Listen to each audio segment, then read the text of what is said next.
Assalamualaikum warahmatullahi wabarakatuh. Hai Sobat Planters, perkenalkan nama saya Edo Nugroho, NPM E123072. Pada video kali ini kita akan membahas tentang pengolahan kelapa sawit, yaitu diolah menjadi CPO dan beberapa produk turunan lainnya.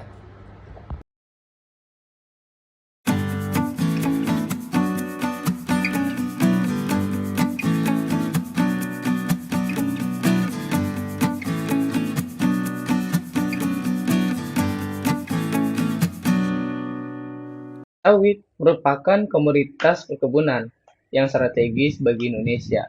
Dijuluki emas hijau karena kontribusinya yang signifikan terhadap perekonomian nasional. Sebagai produsen minyak kelapa sawit mentah atau CPO terbesar di dunia, industri kelapa sawit menyediakan lapangan kerja bagi jutaan orang dan menjadi sumber devisa negara yang penting. Namun, di balik potensi ekonominya, tantangan terkait keberlanjutan seringkali muncul, terutama dalam aspek pengolahan, efisiensi, pengolahan limbah, dan pemanfaatan produk samping menjadi krusial.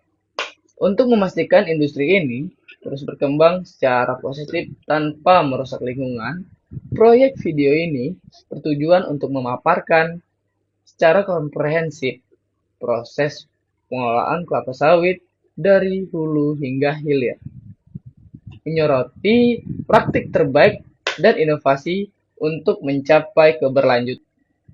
Adapun tujuan dari proyek ini,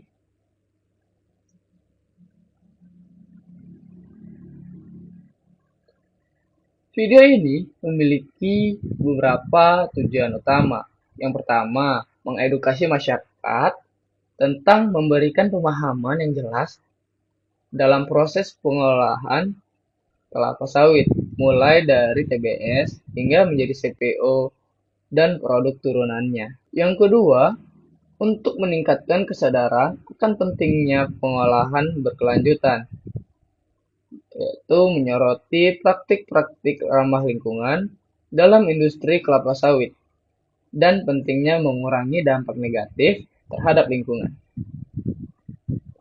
Yang ketiga, mendorong minat dalam industri kelapa sawit, menarik minat generasi muda dan investor untuk berkontribusi pada pengembangan industri kelapa sawit yang lebih baik dan berkelanjutan. Pada tinjauan teoritisnya, budidaya kelapa sawit.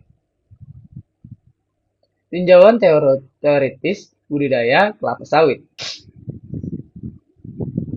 Sebelum sampai ke tahap pengolahan, penting untuk kita memahami dasar-dasar budidaya kelapa sawit yang berkualitas. Proses budidaya kelapa sawit dimulai dari pembibitan menggunakan benih unggul bersertifikat untuk memastikan produktivitas yang tinggi.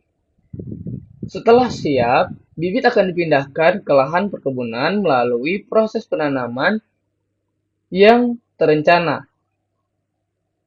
Pemeliharaan tanaman meliputi pemupukan yang tepat, pengendalian gulma dan hama penyakit, serta sanitasi kebun.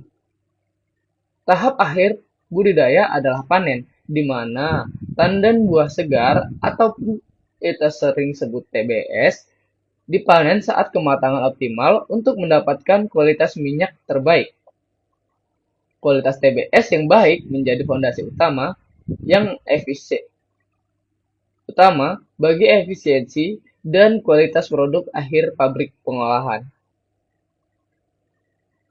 Adapun desain dan mekanisme atau cara kerjanya pada pengolahan kelapa sawit.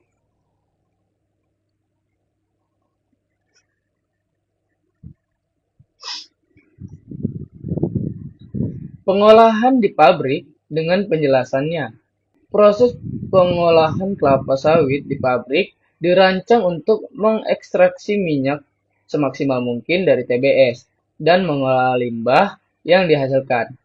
Berikut ini adalah tahapannya. Yang pertama, penerimaan buah.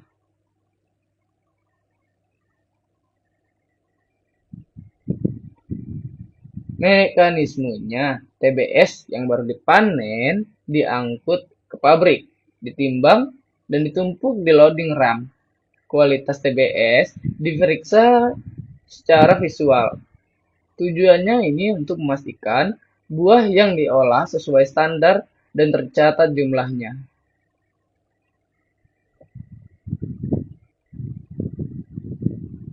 Mekanismenya, TBS dimasukkan ke dalam bejana sterilisasi horizontal atau vertikal dan dikukus dengan uap panas bertekanan tinggi selama 60-90 menit. Tujuannya ini untuk menghentikan aktivitas enzim lipase yang dapat meningkatkan asam lemak bebas FFA. Melunakan buah segar mudah dari tandan dan mempermudah pelepasan minyak atau perontokan.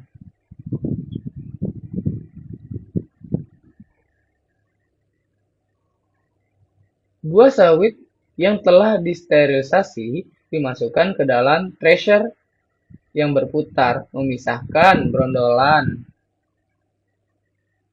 buah sawit lepas dari janjangan kosong. Tujuannya ini untuk memisahkan buah dari tandanya secara efisien.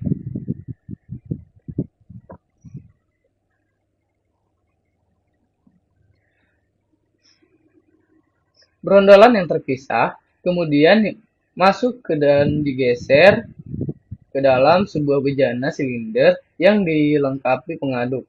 Di sini brondolan diaduk dan dipanaskan lagi untuk melumatkan serat buah. Tujuannya untuk melumatkan daging, buah sawit, hingga minyak mudah diekstraksi. Atau proses ini disebut dengan pengopresan atau pressing.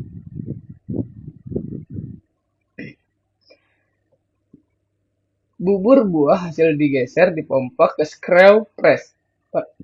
Pada tahap ini, minyak dan air diperas keluar dari serat dan biji. Tujuannya untuk ekstraksi minyak sawit mentah dan air dari serat buah. Atau proses ini disebut dengan klarifikasi atau clarification.